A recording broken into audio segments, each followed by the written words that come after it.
Cera Gray presenta i Brutos.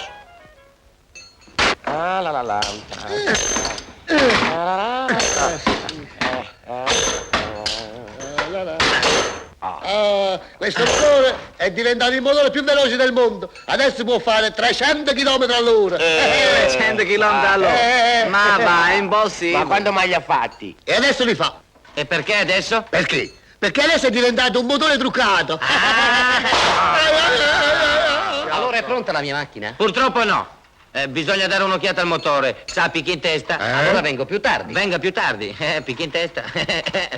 Perché ti sei messo l'elmetto? L'hai detto tu che picchi in testa? Ma no, è una frase. Tutti i meccanici dicono queste cose. Figurati se io ti picchio in testa. Levati l'elmetto, bambino. Cacciavite. Eccolo. Martello. Martello. Chiave. Chiave. Ma che chiave? Candele. Ah, sì. Quelle sì. nuove. Sì, candele. Eccole. Allora questo motore va o non va? Funziona o no? Questo motor non vuole ripartire e siamo quasi alla disperazione. Ci abbiamo scoppato sopra a non finire. Per eseguire le riparazioni. Ma Gianni ha dimenticato questi. No! Sì! Cari ragazzi, no, così non va. Date un addio al mestiere, se nel mestiere non v'è capacità. Diamo un addio al mestiere, per colpa di sto grande baccalà.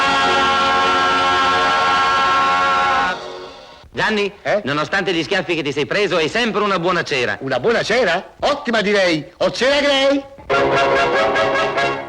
Usi lei, Cera Gray e vedrà che la casa pulita di più brillerà. Usi lei, Cera Gray e vedrà che nessuno più scivolerà. Lavabile, profumata, antisdrucciolevole. Un pavimento? Uno specchio. Cera Gray. Ne bastano poche gocce. E minor fatica e minor spreco con la cera spray. E 150 lire di risparmio con il buono sconto dei pacchi sale. Una buona cera? Ottima direi. E Cera Gray.